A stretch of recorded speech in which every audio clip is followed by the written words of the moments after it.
বেগম খালেদা এদেশের মানুষের আবেগ অনুভূতির জায়গা। বেগম খালেদাকে বিনা চিকিৎসায় মৃত্যুর দিকে ঠেলে দেওয়া হয়েছে। এখন উনি দেশবাসীর কাছে দোয়া চেয়েছেন। উনি আমাদের দীর্ঘদিনের দাবি ছিল, দেশের মানুষের দাবি ছিল বেগম খালেদার চিকিৎসা, সেটা থেকে বঞ্চিত করা হয়েছে।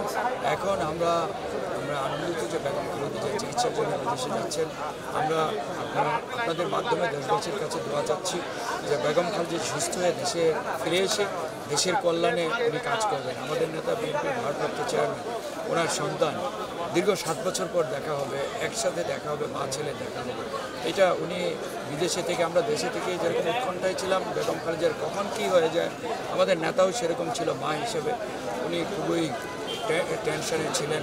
তো এই উৎকণ্ঠা শেষে অবসান হবে এবং আমরা বিশ্বাস করি বেগম খালেদার সুচিকিৎসা শেষে দেশনেত্রী বেগম খালেদা জিয়া দেশে ফিরবেন এবং আমাদের নেতা তারেক রহমান দেশে ফিরবেন এবং দেশে একটি গণতান্ত্রিক সরকার, জনগণের ভোটের সরকার প্রতিষ্ঠিত হবে।